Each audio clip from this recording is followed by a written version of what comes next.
नमस्कार। कुरुक्षेत्र की उस विशाल रणभूमि की कल्पना कीजिए जरा। दोनों तरफ सेनाएं खड़ी हैं, शंख बस बजने ही वाले हैं और वो युद्ध शुरू होने वाला है जो इतिहास बदल देगा। इसी तनाव भरे माहौल में आज हम भगवद गीता के पहले अध्याय के चौथे श्लोक की गहराइयों में उतर रहे हैं। बिल्कुल। और हमारे पास जो सामग्री है वो हमें सीधे दुर्योधन के मन में ले जाती है, ठीक उस वक्त जब वो अपने गुरु द्रोणाचार्य से बात कर रहा है। हाँ, और हमारा आज का अन्वेषण क्या है? इस एक श्लोक के शब्दों को परत दर परत खोलना। हम इसके सीधे साधे मतलब से शुरू करेंगे और फिर उन गहराइयों तक पहुंचेंगे जहां दुर्योधन का शायद छिपा हुआ डर, उसकी रणनीति और उस समय की जो जटिल परिस्थितियां थीं वो सब उजागर होती हैं। सही कहा। श्लोक है, अत्र शूरा महेश्वासा भीमार्जुन समायुधि युयुधानो विराटश्च द्रुपदश्च महारथ। ये वाकई सोचने वाली बात है। युद्ध शुरू होने से ठीक पहले सेना का मुखिया अपनी ही सेना के सबसे बड़े आचार्य को दुश्मन सेना के योद्धाओं के नाम क्यों गिना रहा है? हाँ, ये सवाल तो उठता है, क्या ये सिर्फ जानकारी देना है या इसके पीछे कोई गहरा मनोवैज्ञानिक खेल चल रहा है? चलिए इसी गुत्थी को सुलझाने की कोशिश करते हैं। तो सबसे पहले इसका सीधा सा मतलब क्या बनता है? कौन बोल रहा है, किससे बात हो रही है और क्या कहा जा रहा है? जैसा आपने कहा, यहाँ दुर्योधन बोल रहा है और सुन रहे हैं उसके शस्त्र गुरु आचार्य द्रोण।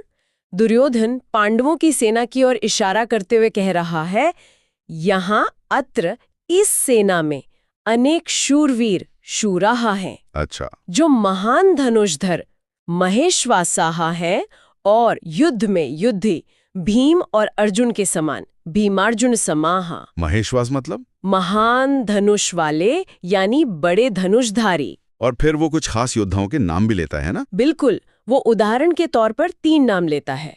युयुधान, जिन्हें हम सात्यकी के नाम से ज्यादा जानते हैं। हाँ, सात्यकी। राजा विराट और राजा द्रुपद। और ये भी कहता है कि ये सभी महारथी हैं। महारथा, महारथी शब्द ये भी अनम लगता है। इसका कोई खास मतलब है युद्ध के संदर्भ में? हाँ, ये एक तरह की आप कह सकती हैं कि सैन्य पदवी थी। महारथी वो योद्धा होता था जो अकेले 10,000 धनुर्धारियों से लड़ सके। 10,000? हाँ, और साथ ही शस्त्र और शास्त्र दोनों में निपुण हो। तो जब दुर्योधन इन तीनों को महारथी कहता है तो वो मान रहा है कि ये असाधारण योद्धा हैं, कोई मामूली सैनिक नहीं। लेकिन तो सबसे ज्यादा चौंकाने वाली बात है वो है भीम अर्जुन समा। भीम और अर्जुन के समान। स्रोत सामग्री बताती है कि ये तुलना सिर्फ तारीफ नहीं थी। इसके पीछे क्या छिपा है? ये महज एक अवलोकन तो नहीं लगता? बिल्कुल नहीं लगता। ये तुलना सीधे सीधे दुर्योधन के गहरे डर को दिखाती है। सोचिए, पांडवों में वो कौन से 2 योद्धा थे जिनसे कौरवों को और खासकर दुर्योधन को सबसे ज्यादा खतरा महसूस होता था? भीम और अर्जुन ही थे। हाँ, भीम अपनी ताकत और गदा युद्ध के लिए जाने जाते थे। दुर्योधन के भाइयों को मारने की उनकी प्रतिज्ञा तो सबको पता थी। और अर्जुन, वो तो उस युग के सर्वश्रेष्ठ धनुर्धर माने जाते थे। दिव्यास्त्र थे उनके पास। दुर्योधन जानता था कि ये दोनों अकेले ही युद्ध का पासा पलट सकते हैं। तो जब वो कहता है कि पांडवों के पास इनके जैसे और भी योद्धा हैं, तो वो असल में अपनी चिंता को ही जाहिर कर रहा है। ये कहने का एक तरीका है कि गुरुदेव, खतरा सिर्फ भीम और अर्जुन तक ही नहीं है, समस्या कहीं ज्यादा बड़ी है। हमारे सामने ऐसे कई योद्धा हैं जो उन्हीं की तरह खतरनाक है। मतलब सीधे तौर पर अपना डर बताए बिना वो खतरे को बढ़ा चढ़ाकर बता रहा है। हाँ, शायद द्रोण को उकसाने की कोशिश में, लेकिन इसमें उसका अपना डर साफ झलक रहा है। ये दिलचस्प है। तो ये डर जताने का एक अप्रत्यक्ष तरीका हुआ। चलिए उन नामों पर आते हैं जिनका उसने जिक्र किया, युयुधान, विराट और द्रुपद। सामग्री कहती है कि इन खास नामों का चुनाव भी सोच समझ कर किया गया था। हर नाम का अपना वजन है। जरा इसे खोलिए। उनके प्रतीक हैं। हर नाम उसके मन में एक अलग तरह की असुरक्षा जगा रहा था। जैसे कि युयुधान यानी सात्यकी। हाँ, युयुधान या सात्यकी वो वृष्णि वंश के प्रमुख योद्धा थे। लेकिन उनकी सबसे बड़ी पहचान क्या थी? वो भगवान कृष्ण के परम भक्त, प्रिय मित्र और शिष्य थे। अर्जुन के भी बहुत करीबी। ओहो। तो उनका पांडव सेना में होना दुर्योधन को बार बार ये याद दिला रहा था कि पांडवों के पास सिर्फ इंसानी ताकत नहीं बल्कि कृष्ण का यानी दैवीय शक्ति का समर्थन भी है। ये कृष्णमला एंगल। हाँ, ये कृष्ण के अप्रत्यक्ष प्रभाव का प्रतीक था, जो दुर्योधन के लिए शायद सबसे बड़ी चिंता थी। सात्यकी खुद भी बहुत वीर थे, पर उनका कृष्ण से जुड़ाव उन्हें और भी खतरनाक बना देता था दुर्योधन की नजरों में। तो युयुधान का नाम लेना सिर्फ एक योद्धा का जिक्र नहीं, बल्कि पांडवों के साथ खड़ी दैवीय शक्ति की तरफ इशारा है। ठीक है, अगला नाम विराट। राजा विराट, मत्स्य देश के राजा। इनका नाम लेना दुर्योधन की एक और चिंता को दिखाता है, पांडवों की राजनीतिक और सामाजिक पकड़ और उनके मजबूत गठबंधन। हाँ, उन्होंने अज्ञातवास में मदद की थी ना? बिल्कुल। याद कीजिए, विराट वही राजा थे जिन्होंने पांडवों को उनके सबसे मुश्किल वक्त में 1 साल के अज्ञातवास के दौरान अपने राज्य में पनाह दी थी। ये कोई छोटी बात नहीं थी। कौरवों से दुश्मनी का खतरा उठाकर भी विराट ने पांडवों का साथ दिया। सही बात है। तो उनका युद्ध में पांडवों के पक्ष में खड़े होना ये साबित करता था कि पांडव अकेले नहीं हैं, उनके पास वफादार और शक्तिशाली दोस्त हैं। ये दुर्योधन के उस दावे को कमजोर करता था कि पांडव राज्य के अधिकारी नहीं हैं या समाज ने उन्हें नकार दिया है। विराट की मौजूदगी पांडवों की कूटनीतिक जीत का प्रतीक थी। मतलब विराट का नाम लेकर वो द्रोण को यह भी बता रहा है कि पांडवों की जड़ें कितनी गहरी हैं, उनके समर्थक कितने वफादार हैं। और तीसरा नाम द्रुपद, ये नाम तो द्रोणाचार्य के लिए बहुत व्यक्तिगत मायने रखता होगा। हाँ, और शायद यही दुर्योधन का इरादा भी था। राजा द्रुपद, पांचाल नरेश द्रौपदी के पिता, धृष्टद्युम्न के पिता, लेकिन इन सबसे बढ़कर, जैसा स्रोत बताते हैं, वो आचार्य द्रोण के बचपन के दोस्त थे, जो बाद में कट्टर दुश्मन बन गए। हाँ, वो अपमान वाली कहानी। वही, द्रुपद ने ही भरी सभा में द्रोण का अपमान किया था, जिसका बदला लेने के लिए द्रोण ने पांडवों की मदद से द्रुपद को हराया था। लेकिन द्रुपद ने भी हार नहीं मानी और द्रोण का वध करने वाला बेटा धृष्टद्युम्न और अर्जुन से शादी करने वाली बेटी द्रौपदी यज्ञ से पाई। तो द्रुपद का नाम लेना एक तरह से द्रोण की दुखती रग पर हाथ रखने जैसा था। बिल्कुल। दुर्योधन शायद द्रोण को उकसाना चाह रहा था, उन्हें याद दिला रहा था कि देखो, आपका पुराना दुश्मन सामने खड़ा है, इसलिए पूरी ताकत से लड़ना होगा। ये एक मनोवैज्ञानिक चाल हो सकती है। लेकिन साथ ही द्रुपद खुद एक महारथी थे, एक शक्तिशाली राजा जिनकी सेना भी अहम थी। उनकी मौजूदगी पांडव सेना को और मजबूत बनाती थी। तो ये दुर्योधन के लिए दोधारी तलवार जैसा हो गया। ये याद दिलाता था कि इस युद्ध में व्यक्तिगत रंजिशें भी शामिल हैं, जो इसे और भी पेचीदा और खतरनाक बना रही थीं। तो ये सूची सिर्फ योद्धाओं की गिनती नहीं, बल्कि दुर्योधन के डर, उसकी असुरक्षाओं और शायद उसकी कूटनीतिक चालों का एक मिलाजुला रूप है। सामग्री ये भी इशारा करती है कि वो अपना डर छिपाने की कोशिश कर रहा था। ये कैसे पता चल रहा है? क्या ये सिर्फ शब्दों का चुनाव है या कुछ और? ये थोड़ा सूक्ष्म है। ऊपर से देखें तो एक सेनापति अपने कमांडर को दुश्मन की ताकत का आकलन दे रहा है। ये सामान्य लग सकता है। दुर्योधन शायद ये दिखाना चाह रहा है कि वो स्थिति को गंभीरता से ले रहा है, दुश्मन को कमजोर नहीं समझ रहा। हाँ, कि देखो हमें कितनी मजबूती से लड़ना होगा टाइप का। बिल्कुल। लेकिन इसके नीचे कुछ और चल रहा है। मनोविज्ञान कहता है कि जब कोई व्यक्ति, खासकर जो नैतिक रूप से कमजोर जमीन पर खड़ा हो, लगातार दुश्मन की ताकत पर ध्यान देता है, खास तौर पर उन पहलुओं पर जो उसे पर्सनली सबसे ज्यादा खतरा महसूस कराते हैं, जैसे भीम अर्जुन की बराबरी के योद्धा, कृष्ण का साथ, मजबूत गठबंधन, पुराने दुश्मन। हाँ, तो ये अक्सर उसकी अपनी गहरी असुरक्षा को दिखाता है। वो शायद आत्मविश्वास का मुखौटा पहने हुए, लेकिन उसकी बातें, उसका फोकस उसके अंदर के डर को ही दिखा रहे हैं। ये बात गौर करने वाली है कि वो अपनी सेना की ताकत या भीष्म, कर्ण, द्रोण जैसे महारथियों की बात पहले नहीं कर रहा। सही पकड़ा। वो सीधे पांडवों की ताकत गिना रहा है। ये प्राथमिकता ही उसके मन की हालत का इशारा है। तो ये एक तरह का डिफेंस मैकेनिज्म हो सकता है, अपनी चिंता को दूसरों पर डालना या उसे रणनीति का जामा पहनाना। संभव है। वो सीधे ये नहीं कह सकता मैं डरा हुआ हूं, इसलिए वो कहता है देखो वो कितने शक्तिशाली हैं। ये बाहर से जिम्मेदारी दिखाने जैसा लगता है, लेकिन अंदर से ये डर का ही एक रूप हो सकता है।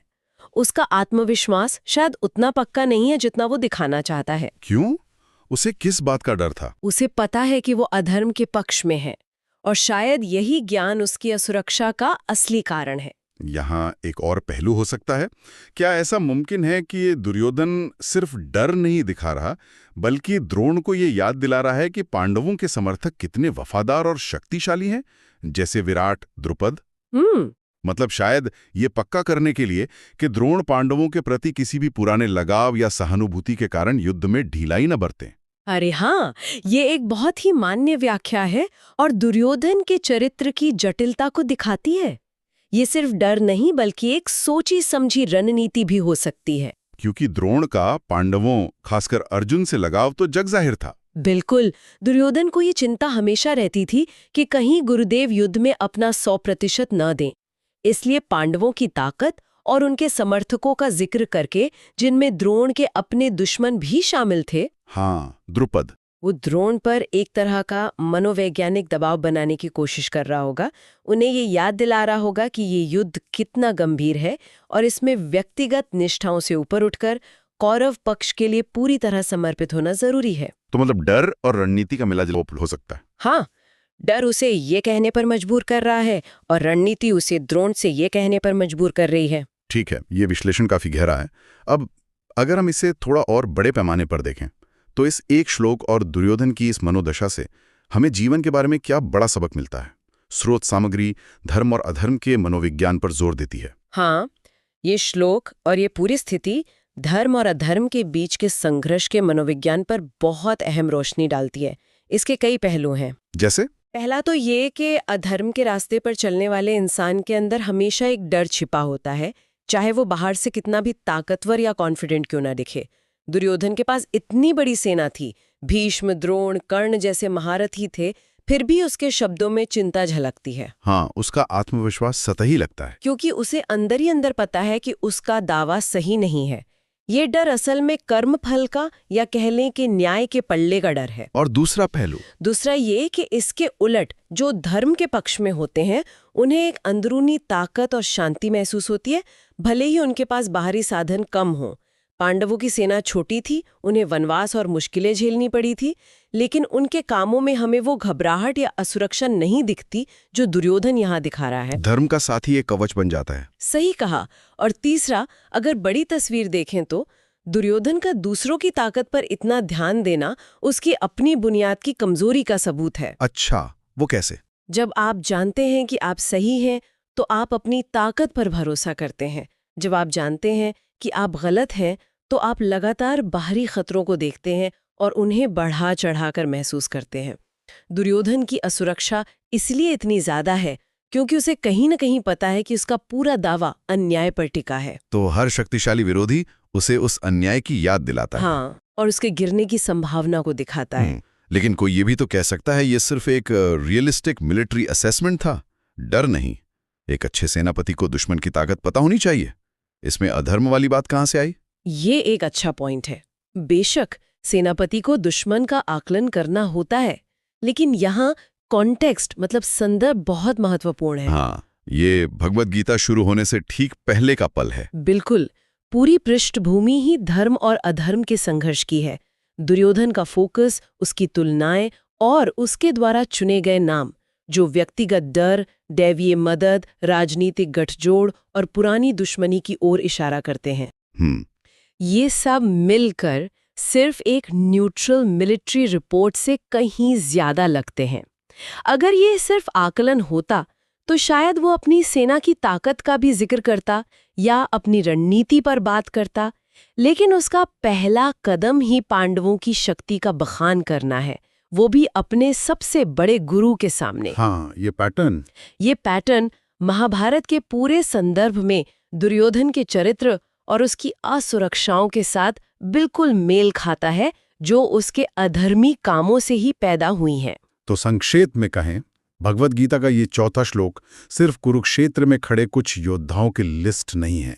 ये दुर्योधन के अशांत मन के अंदर झांकने का एक जबरदस्त मौका है। हाँ, ये दिखाता है कि कैसे बाहरी ताकत और आत्मविश्वास के दिखावे के नीचे गहरा डर और असुरक्षा छिपी हो सकती है, खासकर तब जब इंसान अन्याय के रास्ते पर चल रहा हो। और ये भी दिखाता है कि धर्म के साथ खड़े होने से कैसे अंदरूनी शक्ति और स्थिरता मिलती है, जो बाहरी हालात या सेना की गिनती से कहीं ज्यादा जरूरी हो सकती है।